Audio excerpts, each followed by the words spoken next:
Estou de volta ao vivo para falar agora da prospecção e da produção de terras raras, que se tornaram foco de uma acirrada disputa comercial e tecnológica global.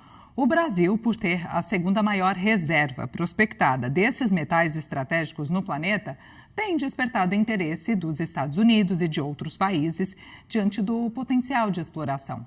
Recentemente, o governo Donald Trump propôs o projeto Vault, um projeto do cofre, numa tradução livre do inglês, com 12 bilhões de dólares.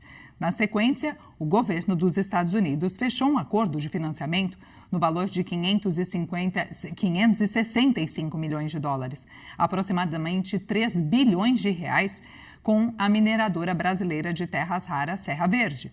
Eu vou conversar sobre tudo isso ao vivo com José Pimenta, que é diretor de Comércio Internacional da BMJ, sobre esse mercado, né, José, em franca evolução. Então, bom dia, seja muito bem-vindo mais uma vez ao Real Time. Bom dia, Natália, é um prazer estar aqui com vocês. Vamos lá, como é que você está vendo essas movimentações todas, né, e as respostas que tivemos até agora, as reações da parte do Brasil?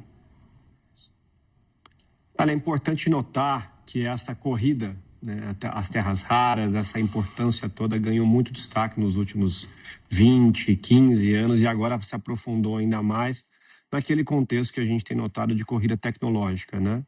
Então, a gente sabe, isso já é extremamente divulgado, da dependência que o mundo tem desses 17 elementos, né, que são as terras raras, fundamentais para a produção de turbinas eólicas, carros elétricos, né, veículos elétricos, toda a questão de indústria de alta tecnologia, os ímãs, né, e a sua enorme capacidade eletromagnética, enfim, tudo isso muito voltado para a indústria de tecnologia, que é a indústria de ponta, que movimenta grande parte das cadeias globais de valor, como a gente chama hoje, né, a indústria de defesa, aeroespacial, são essenciais para comandar até mesmo partes importantes do comércio internacional e do comércio, da balança comercial de um país. Alguns desses setores, por exemplo, quando a gente olha em termos de pujança desse setor, pujança setorial, em termos de exportação, por exemplo, é uma cadeia que movimenta tanto importação, produção quanto exportação. Então, é fundamental um país ter isso bem desenvolvido. Onde o Brasil entra nisso? O Brasil entra hoje... desculpa, pode falar. Não, pode seguir. Eu achei que você tivesse concluído, mas pode seguir o raciocínio. E onde o Brasil entra hoje? Não, obrigado. E onde o Brasil entra hoje? Justamente por aquilo que você tão bem falou anteriormente. Segunda maior reserva prospectada de terras raras do mundo, hoje ficando atrás da China. Embora a China tenha, obviamente, capacidade de quase hoje 100%, né, em relação à extração, refino e separação dos materiais, e a gente está bem aquém disso. Qual que é o nosso objetivo?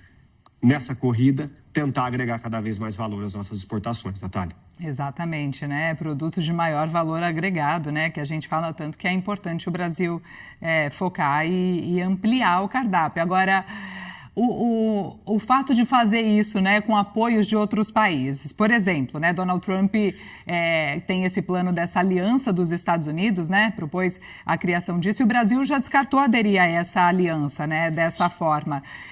Como que você vê esse posicionamento, essa recusa? A prioridade é firmar acordos bilaterais com outros países? Quais são os caminhos possíveis e mais interessantes? Acho que num primeiro momento, né, olhar para essa aliança, acho que o Brasil tem que estar aberto às discussões, olhar com muita atenção, porque, de novo, faz parte da estratégia norte-americana de deslocar, de alguma forma, o centro de tomada de decisões de organizações bilaterais, multilaterais, para, enfim, organizações específicas para assuntos específicos naquela relação transacional, naquela relação muito pragmática que o Trump tem em volta ao comércio internacional. Ou seja, não é novidade. Isso vem acontecendo em outras áreas também, Conselho da Paz, entre outros pontos. Qual que é o papel do Brasil nisso?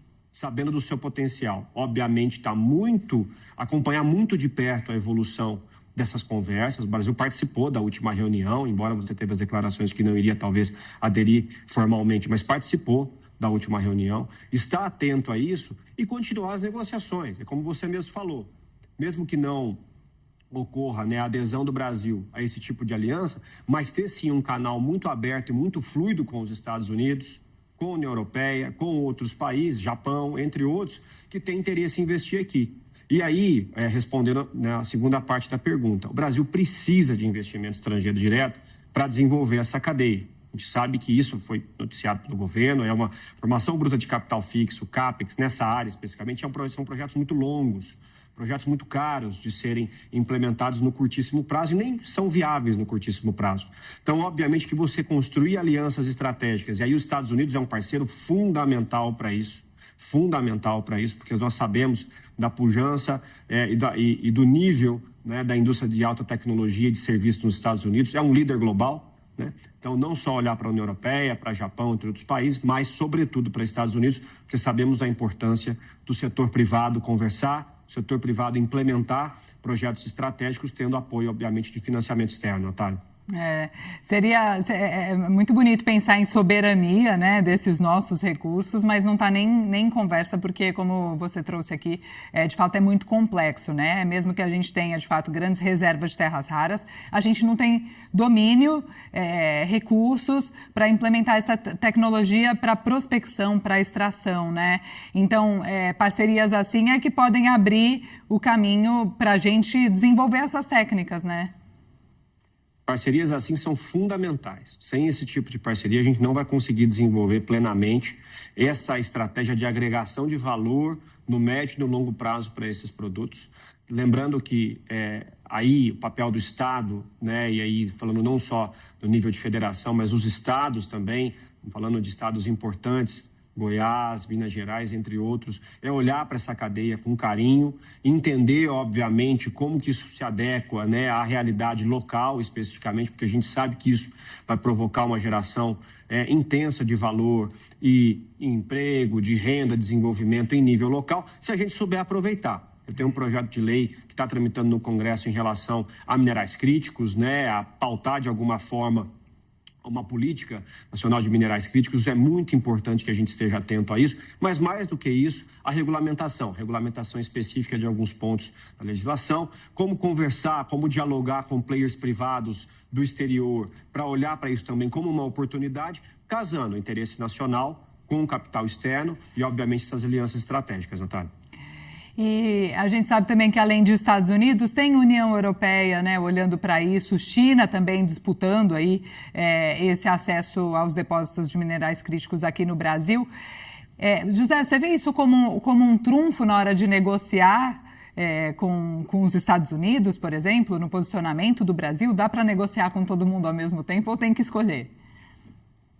A arte da negociação é essa, né? Você equilibrar, obviamente, os interesses internos, né, com as perspectivas externas, com, obviamente, os parceiros que vão, obviamente, oferecer algo. Acho que esse é o ponto mais importante de uma negociação. Quando a gente olha numa negociação, é uma via bilateral, né? Uma via de mão dupla e, obviamente, que, né, até pela própria diplomacia brasileira, a tradição diplomática brasileira, é importante estar aberto a conversar com esses players, porque são players que têm interesse muito específico nessa área. A União Europeia mesmo, por conta do acordo Mercosul-União Europeia, já declarou interesse, obviamente, nessa cadeia aqui no Brasil, em eventuais parcerias, mas, claro, a negociação ela ocorre quando sai do nível da promessa, quando sai no nível, obviamente, de um diálogo mais amplo, né, e vai, obviamente, para o diálogo estratégico, para propostas, para a mesa de negociação. E acho que é para aí que a gente está migrando, já estamos migrando de alguma forma, mas para olhar para a capacidade brasileira, não só de extração, mas de refino e separação,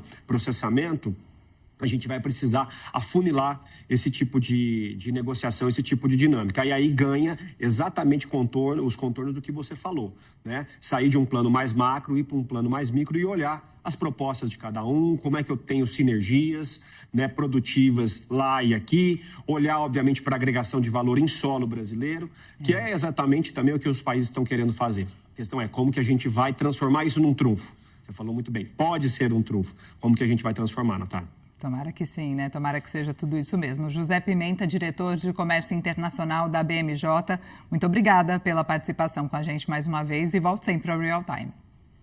Eu que agradeço, um abraço, até a próxima. Até.